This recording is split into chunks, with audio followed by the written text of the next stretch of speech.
All right, fellow deal makers, welcome to the Deal Scout. On this show, we're going to talk about deals ranging from like lemonade stands all the way to SPACs and everything in between. We want to have conversations with deal makers to bring them on the show to learn, right? But the main purpose for you, the audience, is that you hear a deal and then you connect with our deal maker and do a deal together. Mission purpose of the show, put deals and deal makers together. With that, we have Kevin on the show. Kevin, welcome. Josh, thanks so much for putting this together, having me on. This is a fantastic platform that you put together. Thanks, man. I It's appreciate awesome. it. We You're are having welcome. fun and we love deals. I love deals, so I had to create a show that allows me to get my fix, get my head of deals, and explore many different types of opportunities. So with that, what kind of deals do you do, Kevin? We're all over the place with the inside of real estate. So we're not doing lemonade stands or anything like that, but we're definitely we're definitely buying and selling real estate and funding real estate. Our primary focus is helping real estate investors fund their projects. So we do some high leverage short-term lending. It's perfect stuff for repositioning some commercial value add or doing fix and flips or new construction projects, that kind of thing. Okay, got it. So, Kevin, who are you? Right. So I heard what you do, but who's Kevin? Yeah, so I'm the founder of Pine Financial Group. Out of high school, I went into the Army. I wanted to learn how to play laser tag instead of go to college, so I did that. Played laser tag for 3 years and decided, it's pretty hard to make money being an infantryman in the Army. So, although I highly appreciate my time, I decided to pursue other options, other opportunities, and what I learned when I was in the Army, as I was reading books on investing, where do I put my small amount of savings account I had when I was 21 years old, right? Was real estate. Real estate's more people hold and make wealth in that investment than anything else. So I started focusing in on that and ended up buying one house or two houses every single month while I was in college, working a job. I was calling motivated sellers as I was walking between my classes on campus and trying to set up appointments and put deals together. I'm a deal guy too. So that's how I got my start. And what I really, really love about the real estate game is the financing side. That's where all the action is. That's where how you negotiate your deal. That's how you put it together, all the structure on your offer. And all of that comes down to how you're going to fund it. So I really honed in on the financing side and started Pine Financial. That was in 2008. And we've grown. We have a little over 130 million in private capital that we loan out to real estate investors. Awesome, man. What year did you were you walking in between classes making phone calls? Because I want to Yeah. imagine which kind of cell phone you were using during that time. Oh, dude, it's crazy. I can't remember. It was my very first cell phone. I didn't have a cell phone in high school like everyone does now. So I think it was a Nokia or something. It Yeah. was before the one that flips, right? I mean, when the flip phone came out, that was fantastic. It was before that. So this is 2001. I remember so clearly because 9/11, and I was still in the National Guard at the time. So that was when I was really heavy into school and all of that. Yeah. Where did you go to school and what did you go for? Yeah, I got my degree in finance from Metro State University. It was not a university at the time. It was just a 4-year accredited college then, but Metro State in Denver. Okay, right on. All right, so you went into the army. Thank you for your service. Really appreciate you volunteering to do that and fighting for our freedom. So thank you. And then when you got out, you're like, man, I want to make money. Yeah, Let's study money. Let's go to school, study money. And you had this idea. You had the phone that probably had 2,000 minutes a month or whatever. that's right. Remember, right? Yeah. And you're like, I'm going to call motivated sellers. 2001, how in the world did you find motivated sellers? Because not a lot of people were doing this in 2001. Yeah, I mean, this was back when they had newspapers. So I would pull the newspapers and it'd have all the classified. So I'd call all the FSBOs and FURBOs, for sale by owner, for rent by owner. Anybody that wasn't, want to live in the property, I was calling them. I also called foreclosure lists, so you could get a hold of those, and a lot of times you could track down phone numbers on that, or the lists even more now come with phone numbers. So I was calling foreclosures as well. Yeah. What was your pitch back in 2001 in between classes? Let's hear Holy cow, you're bringing me way back, Josh. I don't even know if I can remember that, but I'll tell you this. I got my scripts that I used when I was calling from a book I bought off the shelf. I went to Barnes and Noble, bought a book off the shelf, and I just read that, and it told me exactly what to say, and I just said that. So it was something like, hey, I'm interested in your house. Can you tell me a little bit about it? This is if I was calling a Furbo or FISBO. Yeah. They'd start telling me about their house, and I needed to keep these calls pretty short. So I'd, interrupt after, how many bedrooms, bathrooms, whatever. And it's like, gosh, fantastic. Sounds like a wonderful house. Why would you even consider selling this thing? And that would draw out their motivation. And depending on how they answered that question, I knew whether it was, a lead or not. Yeah. Awesome, man. So we went through this process. Since then, about how many houses or how many deals do you think you've done? What kind of dollar volume, or like, give us an idea of how far you've come? Yeah, just on the buy and sell side. So I was an active sponsor or investor, probably 250. On the lending side, helping other people fund their transactions, we're well over 2,000. So I think we've hit over 2,200 deals closed now. So a couple thousand. Yeah. Now today, you probably have a different cell phone. Are you an Apple guy or an Android guy? Which side do you play on? Or Tesla now? Gosh, I get made fun of all the time for this. So I'm an Apple guy, but I don't upgrade my cars or my phones or anything. I'm pretty frugal. So just recently I had to upgrade my phone. I had an iPhone 5 until this Christmas. And now I got the 13 mini. Yeah. But so yeah, definitely Apple. Got it. Yeah, I love it, man. I'll keep a phone. I try to keep a phone until it's no longer functional, and then I give it to the kids or something like that, or drop it in a pool somehow. But you got your start buying houses, right? So you didn't. You said you had a small bucket of money that you made during the Army. You're working. What kind of job did you have at the time? When I got out of the Army, so my Yeah. first job was in collections. I worked for Chase Manhattan in the call center, and that was freaking terrible. Yeah. I couldn't handle that. So I lasted 3 months at Chase, and I got an offer at a bank in Colorado, First Bank. It's a pretty large bank out here. Yeah. So I started working at First Bank, also in a call center, but on the lending side. So there's no outbound calls. It was all inbound, and I was helping people with their mortgages and car loans and credit cards and that kind of thing. Yeah. The beautiful thing about that job, Josh, was it was inbound. So between calls, I could study. So that's when I was getting my homework done, because when I was at home, I was buying real estate. Yeah. Super cool, man. So you go through this process, and you didn't have a lot of money at the time, but you're making these phone calls. You're like, red Carlton sheets, no money down, and such like that, right? I had the one with the binder and the cassettes. Oh yeah. Yeah.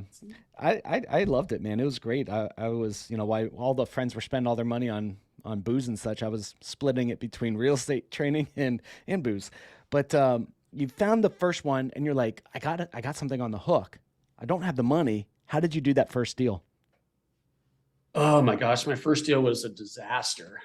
So this was a foreclosure, and I was told that short selling was super easy to do. And so I got a foreclosure in a town in Denver, a neighborhood in Denver, and it was through a friend. His friend was losing the house to foreclosure, so I called him up. Yep, let's do the deal. Well, I got some terrible advice, and that advice was, if before you negotiate this short sale, you really should get control of the house. So get the deed, have them deed the house to you, so that you can't sell it to anybody else. You control it, and then go negotiate this short sale, get the approval, and then you could flip out of it. So fantastic. So I got the deed, but it cost me $3,000 to get that deed. And the bank said, no, we're not accepting your offer. So I was literally in the middle of remodeling this house. I was sure this was going to work. $3,000, started the remodel, which didn't cost us anything because it was a mild sweat labor. But then I ended up losing the $3,000. And the problem was I didn't have $3,000. So I had to bring in a partner for that. I lost his money. So that was a pretty terrible experience. Now I understand a contract controls a property. All I had to do was put it under contract with no earnest money, no deposit, no nothing. And I would have been in a much, much better position. But that was the first one. Yeah, let's unpack this a little bit, right? So, you could have got an assignment contract. You could have, just tied it up for a little bit, give you enough time to research, maybe sell the contract, maybe work out something with, in lieu of or something. Right. But the person who gave you advice, have they ever, completed one of these deals? I don't know. He was he was people looked up to him. He was at one of the investor associations, that was the Yeah. guy that everyone follows around. It's supposed to be doing all these deals. His name is Bill. Bill gave me this advice, and I don't know the answer to that, but I looked up to him before this transaction. How much did that cost you, that first deal, in terms of like if you had to round out the exact dollar that first deal hit you, what was that like? Well, I mean, if it's just out of pocket, it was at $3,000. So the remodel, this story we could totally unpack, because when I got to the house to start my rehab, he left his dog behind. So his dog was literally in the garage barking at me. I was scared to death of this thing. It was like a pit bull or something. I don't remember, but that was terrible. And then we had all the stuff in the house. We got it all. We were unloading all of the stuff out of the house to start the remodel. We were demoing the cabinets and that kind of thing. So it was just my partner and I's sweat equity at that time. We didn't spend any money on the rehab. Yeah. Before we lost it. But. So the first gig you got into, you brought in a partner, an investor, right? And you lose his money on the first gig, or her money, whatever. And you said it was a catastrophe, right? Freaking Bill, Yeah, maybe totally. gave you some wrong advice. But now you're like, what should I do? Go back to work, keep working, figured that thing out with the investor. Yeah. But why did you keep going? Why did you go past the first deal? My first deal was pretty good. I made 14K on a good, assignment of contract. You had the opposite story. Mm-hmm. What made you keep on going? There's no quit, man. It's gosh, I'm from Denver, so I'm a big Bronco fan, and John always says, plan B is there is no plan B.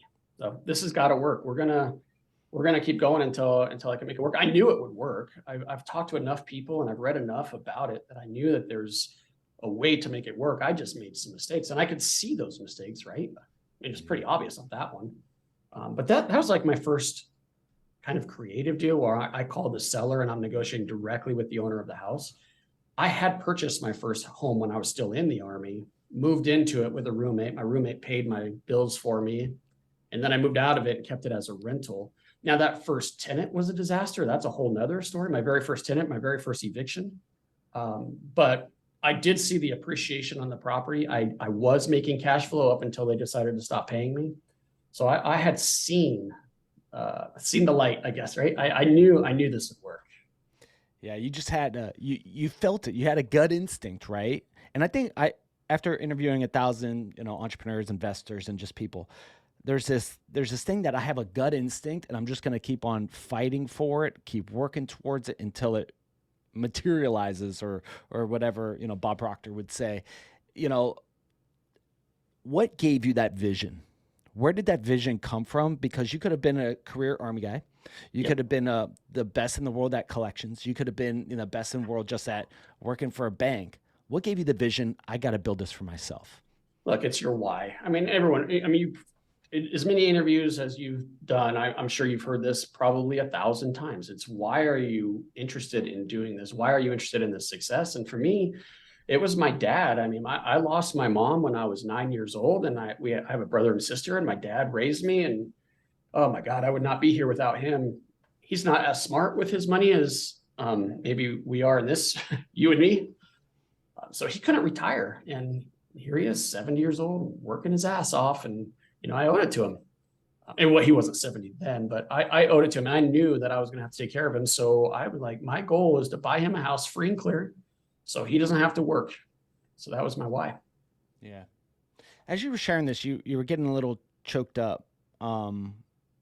So you have a unique story, losing your mom early on, and then your dad who's just working his ass off to make it work. What kind of industry or what kind of work was he doing?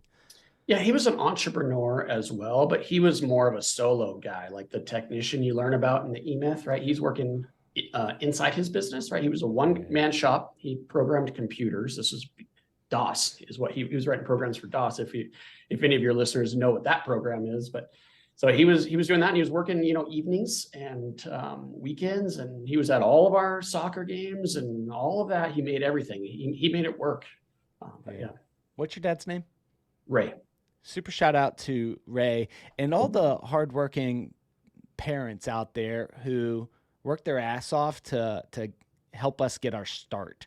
I've failed many times, been bankrupt, been in venture capital, private equity, wiped out. And I've had to go back to mom and dad And man, I hope to be able to do that for my kids when they get older. So Yeah. super cool that you would have that motivation for dad.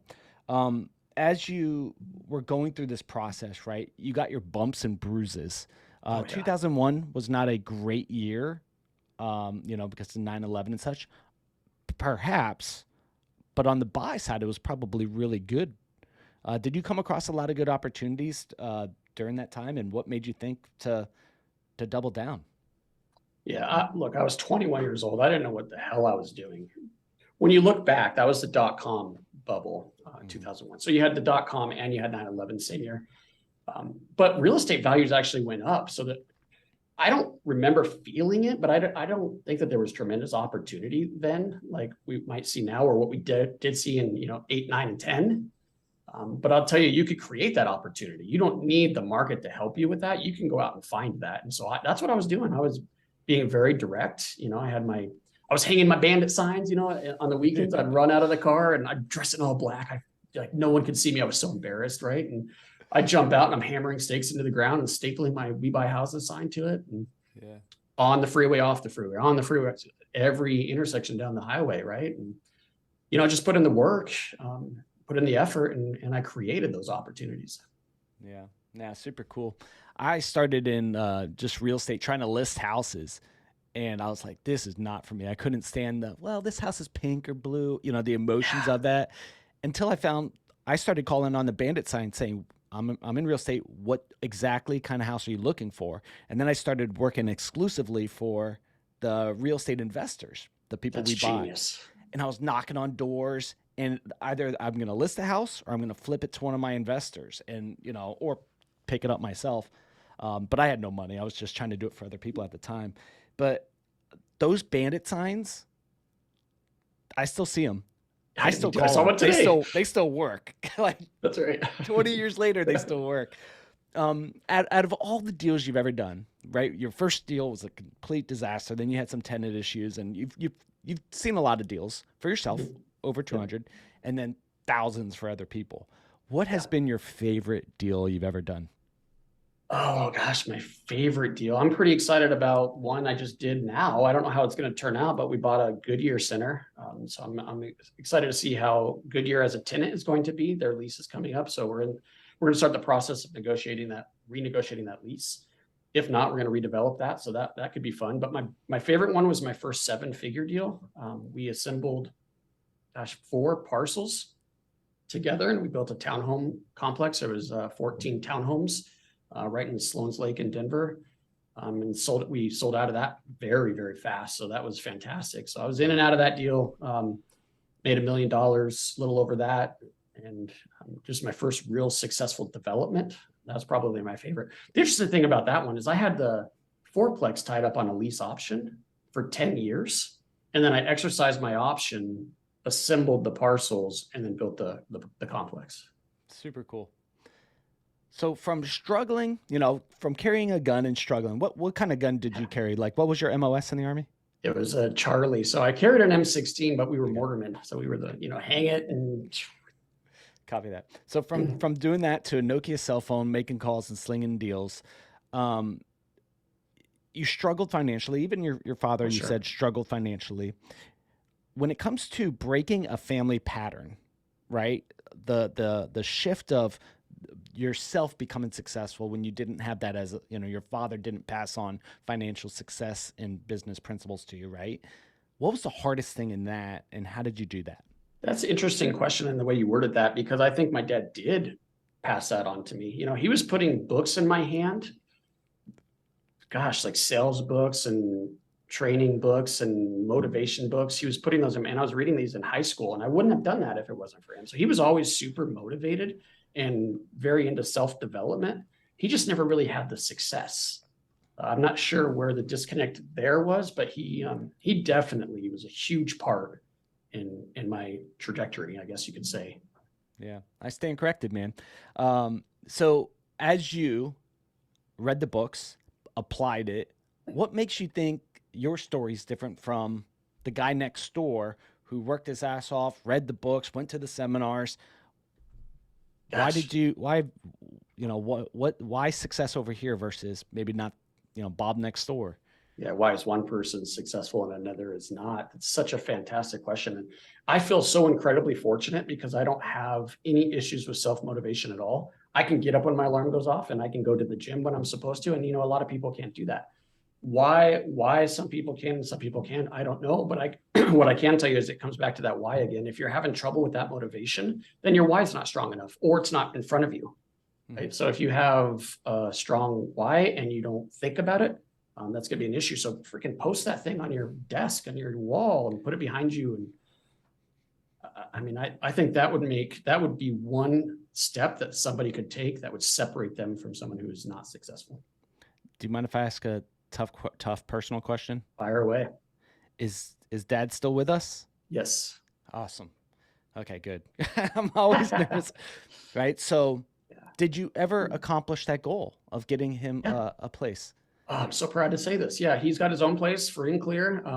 His car went out not long ago and bought him a car. So he's got a car that's paid for. He's got a house that's paid for, and he's freaking living a dream.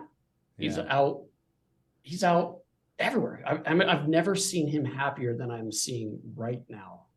Yeah. I'm sure he's so proud of you, dude. Good job, man. Really cool job. Yeah.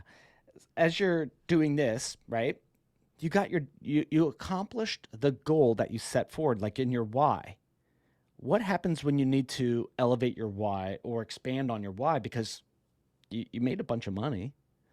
You bought your dad some cool stuff. Now, why keep going? Why more? There's more whys, man. There's more whys. Now, I'm a big believer in helping kids. So a big passion of mine is helping underprivileged kids, the ones that, their parents don't give a shit about them. And that, I didn't have that. So I feel so incredibly lucky that how I grew up, and these kids don't have that same opportunity and the same chance. So whatever I can do to help support that, I'm a big believer in that. But now I have a whole team, I got Pine Financial's got a team of 11, and I'm helping support them and their families, right? So let's keep this train going so that we could help more and more people. In your building, right, you started out Nokia between classes, but at some point you caught traction in your business and Pine Financial. What was that pivot point where it went from just pure freaking grind, right? Deal by deal by deal in the hunt, right? But at some point you caught traction. Now you have 11 people. What was that pivot point? Yeah, it was 2008. So I was starting to lend money in 2006, and I had a ton of success. I was a millionaire before I was 30, and then I lost it all. So then I go into 2008, and my partner and I call her my partner, but it was really her company. She decided to split, and she was scared of the market, and she wanted to teach real estate instead of do real estate. I'm a deal guy, right? We're deal guys. So I decided to start Pine Financial, and this was a fantastic time because the market was like collapsing, and people were running, and that's when you go in. So I was definitely going in at the exact right time, and so just grew immediately. Yeah. Wow. So I hit pretty rock bottom in 2007 and 8. We were in speculation, right? And instead of running towards it, I ran away from it. I swore on my left pinky, right? Like, I'll never do this again. Here I am doing real estate again. But when people are running, that's really when you should be paying attention. I think, was it Buffett who says, be fearful when people are greedy and greedy when people are fearful, or something like that. Yeah, I probably butchered that, but that sounds right. I don't know, that sounds great. Sounds like someone smarter than me made it up. But you stuck in it. Even partners pulling out, and everybody was running. Like 2008 was a catastrophe for real estate. I lost my ass.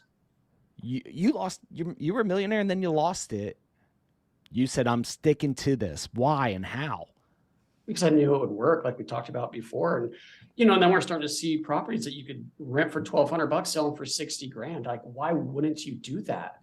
So people are nervous and afraid, and I'm buying. But look, my credit was wrecked at that time. I had no credit when I got started, so I learned how to acquire properties without any credit or money. So I already knew that. And then once my credit went down, and I was negotiating short sales from my own properties and trying not to lose them into foreclosure and all of that. Yeah, I saw these deals, and I'm like, I gotta buy these. So that's when you start bringing in your your partners and your resources and whatever you can do to keep going. And that's what I did. When you're driving down the road, and sometimes I don't know about you, but like I like to take different paths because I'm Yeah. always looking for a deal. And you see the house and you're like, I should go knock on that door. Do you ever go knocking? I don't do that now. No. So my focus is so much on Pine Financial Yeah. and we're doing outbound marketing. So we're getting all the leads coming in. So that's really my focus. But gosh, when I was getting started, I would knock on doors all the time. Yeah. Yeah, I definitely have that experience. I'm just not interested in looking for I know it sounds so arrogant. I'm not trying to sound that way, but deals come to me a lot more now than they once did. Yeah, man, wow. So this is such a great lesson for deal makers, right? The hunt is fun, but man, could it get tiring and brutal. When it comes to the inbound, the motivation seems to be higher and better than an outbound, right? For sure. This is just my observation. I might be wrong. How in the world did you create this inbound engine? Because when people are coming to you, they're coming to ask for help, ask for support, or whatever. How did you do that? Gosh, just like when we started raising capital, it's like a snowball, right? It just keeps going. You get that what do you call it? Momentum. We just got a deal 2 weeks ago. I got an attorney that called me that had a note. The note was when you add all the principal and interest and fees and everything, it's a $292,000 principal balance on a 400 and something $1,000 house. I bought it for 190 grand. And it's because the attorney was like, I don't know how to liquidate this note for the estate. And they need to get out right now.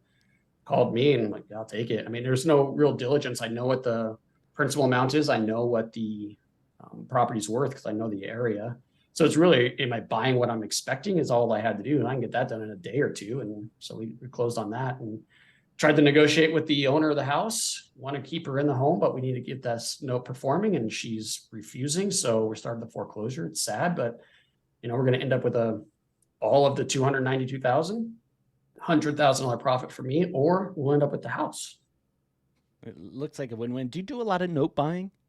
Well, I'm in the note business, right? Because Yeah. we originate loans. We're not doing a lot of note buying and selling necessarily, but this is only the second time I've done it. I bought another house. We're into it for about 700,000 in a resort town in Colorado. And I actually bought a judgment on that one. And then it was a third position judgment and took control of the house that way. So those don't come up as often unless you're actively looking for them, but people know that I'm in the industry. So they all call me. Yeah. All right. So explain the third position judgment for people listening in who don't really understand note buying and the opportunities there are, but also the positioning of it, like how to get in the right place, right time. Yeah, interesting, Josh, because this one's a fun story. So there's a $220,000 first mortgage with Wells Fargo. There was a $150,000 HELOC, home equity line of credit, in a second position. There was a $64 million judgment in third position. So that just means it was recorded after the two mortgages. I was going to try to lease or borrow or buy the redemption rights for this judgment. I didn't even want the judgment necessarily. I just wanted the rights to redeem the property after the Wells Fargo foreclosed on it, because you have rights to the property in that third position you could redeem. So we called the judgment, the attorney for the judgment, and they're like, we don't even want it. We'll sell it to you. So we offered them 80 grand and they said yes. So I bought a $64 million judgment for $80,000. Now it's not worth $64 million. It was probably worth 80,000. The only asset this guy had was the property. But he was a developer way back in the day and lost a lawsuit, a $5 million lawsuit, and he decided not to pay it. So it just started accruing interest and they kept renewing the judgment. So penalties and interest just accrued over the years. And it went up to 64 million. So that's how I got to that number. But what ended up happening in this specific scenario is he cured his Wells Fargo foreclosure, which means he brought it all the way current. There's no more foreclosure. So now here I am dealing with him directly. I'm going to foreclose on you, man, because I bought this to redeem. I didn't think you were going to cure it. Do you want to pay me to keep the house some amount? Do you want to move out? What do we do here? And he ended up moving out and I paid him his homestead rights. There's 110,000, I think, in homestead protection in Colorado. So I paid him that, and he deeded me the house. And then we remodeled it, and we ended up keeping that one as the second home for us. But that's how that one went. So when you went into this, 220 on the first, 150 on the HELOC, and he probably maxed out that HELOC, right? Oh, I assumed so, but he didn't. It was like a small amount, like 40 grand or something is all he owed on that thing. But we didn't know that because all you see is a public record, which was 150. Okay. How much at the time of you guys buying the Judgment, what was the property worth, do you think? 1.1, maybe a little bit more. Wow. All right. So this Judgment got racked up, and the attorneys are going, we're never going to collect on this, right? Right. Like, we're giving up on this. Did they come up with the 80, or did you come up with the 80? Like, where did 80 come from?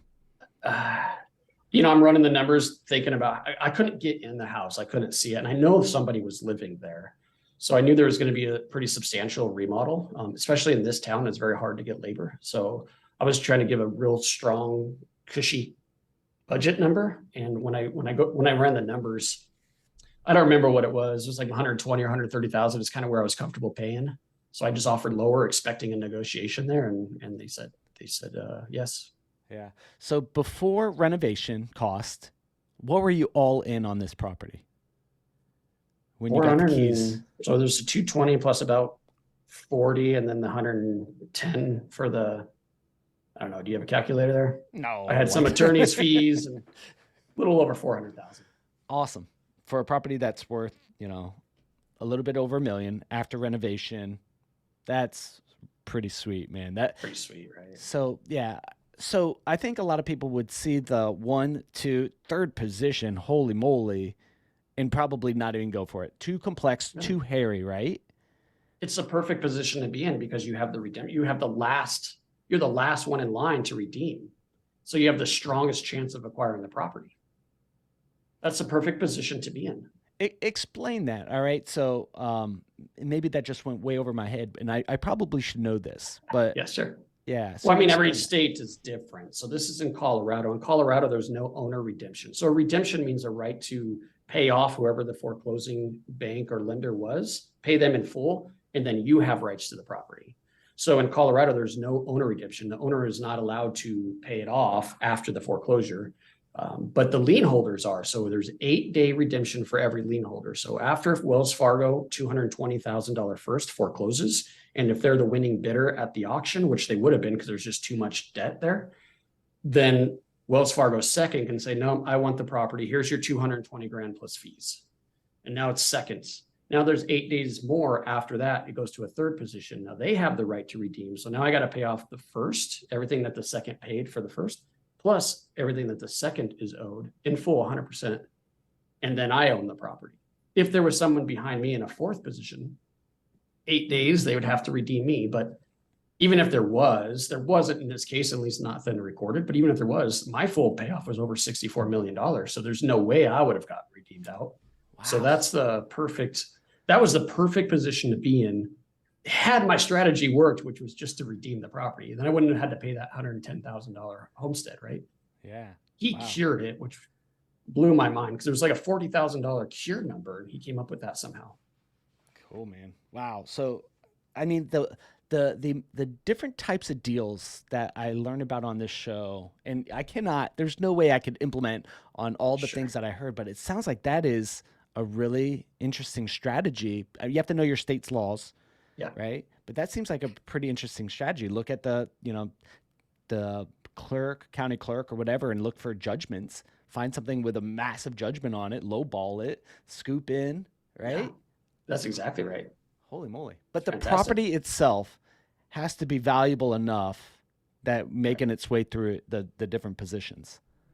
Yeah. You have to understand what position you're in and where your redemption rights are. And I mean, so in this scenario, Josh, if the second chooses not to redeem, then they would just get wiped off, right? They would get nothing. And then the only redemption number would be that first.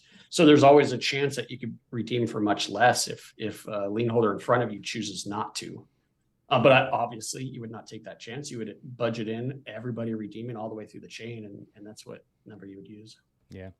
If I picked up your iPhone 5 before you upgraded, and I saw the song that you played the most over the last 20 years of you having that one phone, what song would that be? Gosh, I'm a big Kenny Chesney fan, so it'd have to be in that genre. I'm a country music guy. I actually rode bulls when I was in high school, so I got into country music. Yeah. So it would be a Kenny Chesney, yeah. What's the biggest belt buckle you have? I was never good enough to win one of those dang things. So. Yeah, but I was one of those guys that everyone just.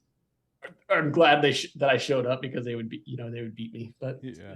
It was a lot of fun. You rode bulls. I wrestled alligators. Did you really? I did. It seems like it takes a deal makers usually have a weird story about running towards fire. I was a firefighter, running towards bullets like you, wrestling alligators, riding bulls. There's something about our personality that runs towards things that other people are running from.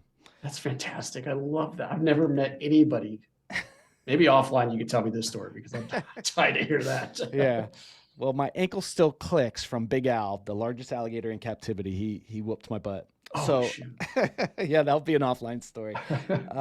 So on redemption rights, and as you guys are, Pine Financial, you guys are lending tons of money. So it is imperative that you guys understand the laws and the places that you do business. Where does Pine Financial do business? Is it across the nation, across the world?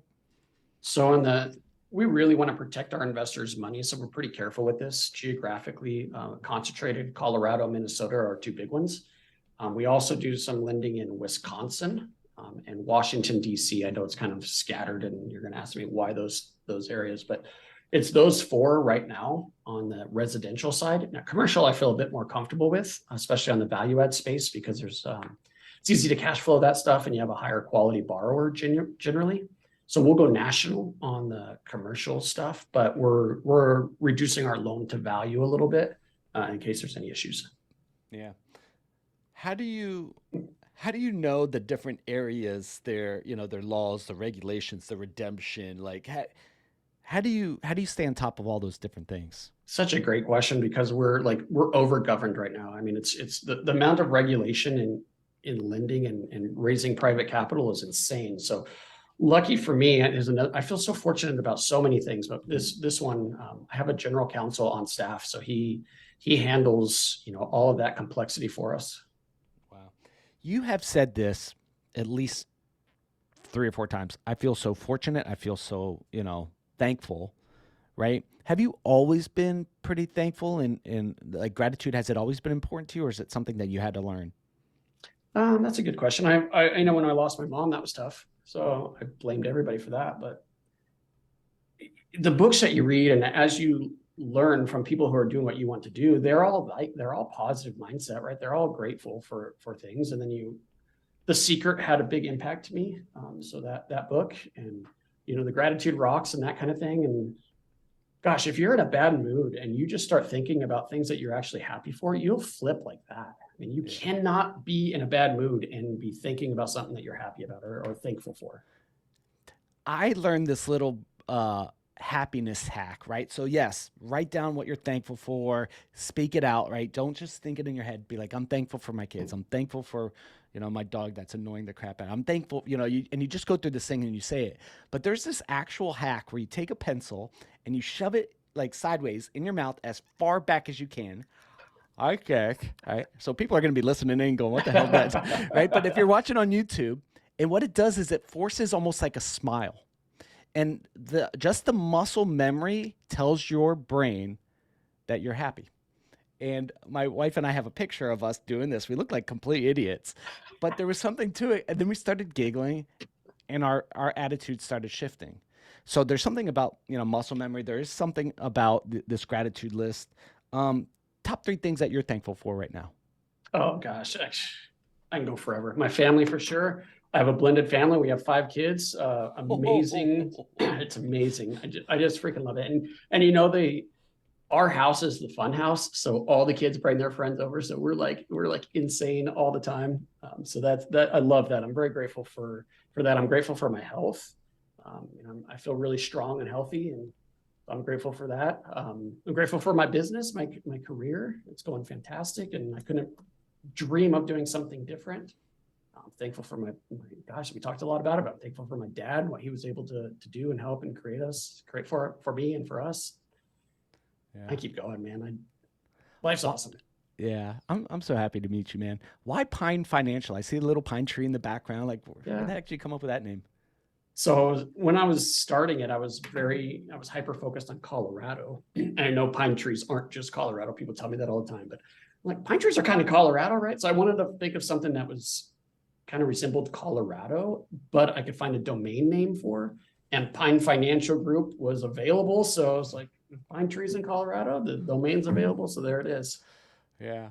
Do you have a pine tattoo somewhere on your in your arms or something like that? I should get a tattoo. I don't even have a tattoo. What? All right. That's Next time, if we ever hang out, we'll get a tattoo together. let's do it. Pine trees. Okay. So during this interview, there's probably, besides like where could people go to connect with you, right? We're gonna get to that, but there's probably some questions around the deals that you do or something that I should have asked you that I screwed up and did not ask you because I went on these rabbit trails. What question should I have asked you?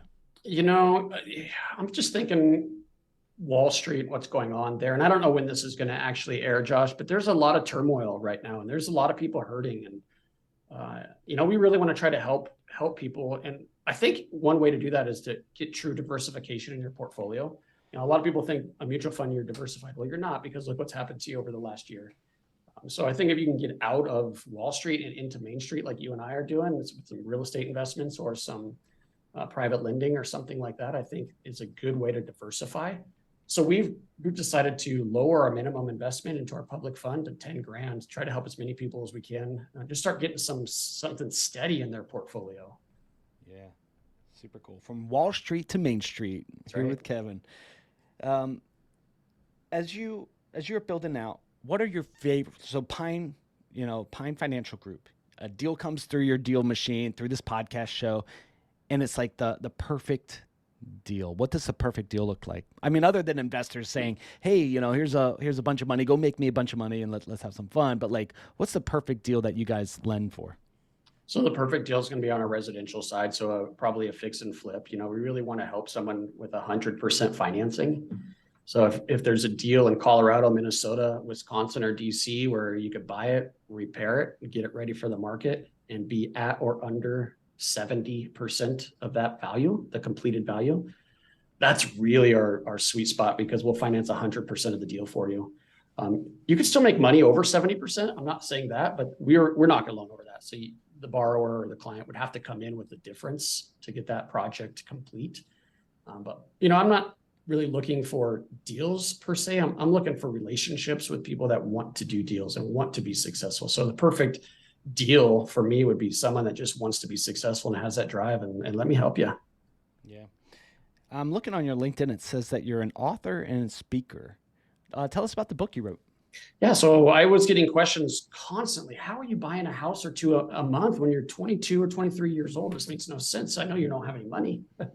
So I was getting these questions right at the Real Estate Investor Associations and my friends and family and all of this. And they were seeing some success. And I don't know if I just got sick of answering that all the time or what, but I said, let me just write it down. So I started off as a biography, just my story of how I was able to do that with scripts and forms and all of that. And it turned into a how-to book. So it's not so much a biography, but there's a ton of stories, my wins, my losses, and all of that. So it's called the 45-Day Investor. And it's basically how you buy your first property with no money down in 45 days or less.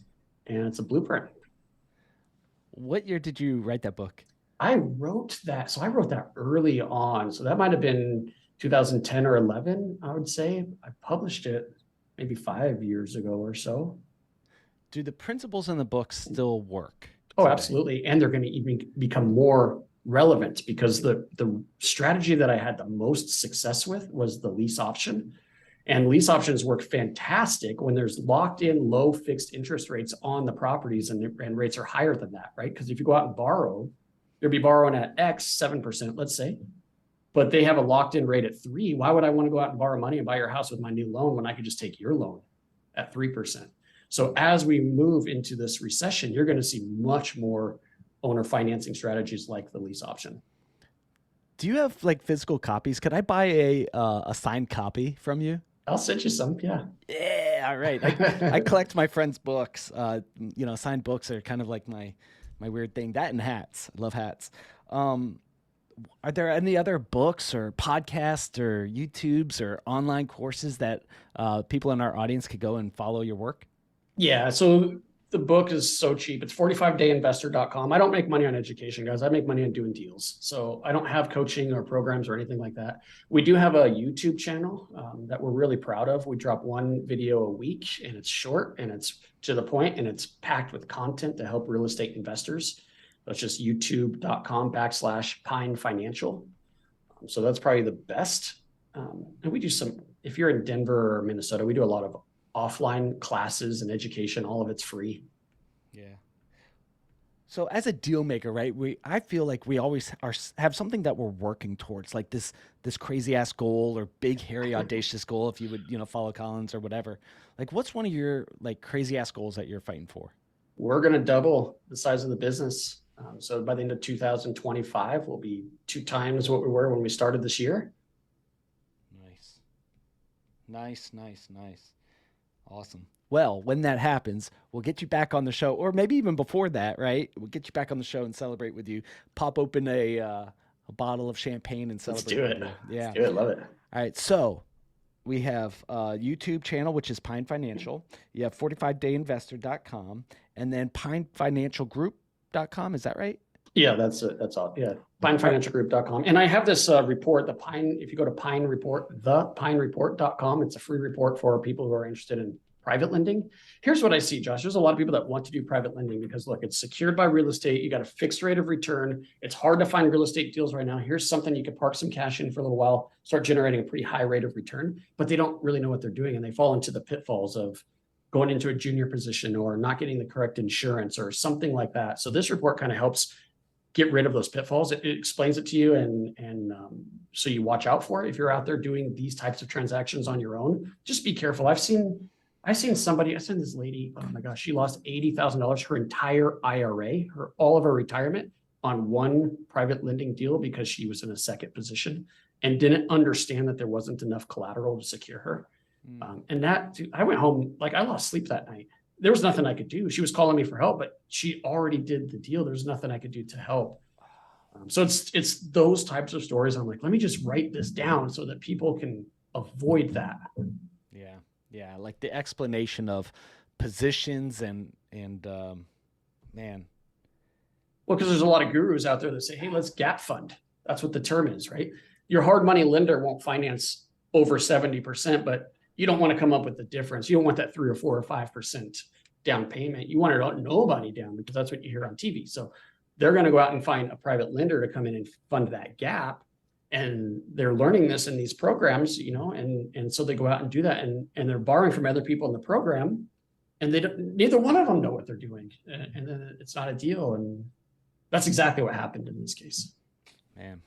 So the Pine Report is where people could go to learn about lending and being the bank, becoming the bank. Exactly. I think that's what we called it. Become the bank. And it's free report. Cool.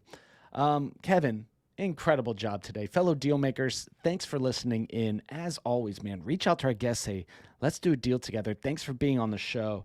I'll put all the links for the contact, ways to contact with Kevin and to follow and to learn from them. And let's celebrate as they double in the next few years. Fellow deal makers, if you're working on a deal and you'd like to talk about it here on the show, head over to thedealscout.com, fill out a quick form, maybe get you on the show next. Till then, we'll talk to you all on the next episode. Bye, everybody.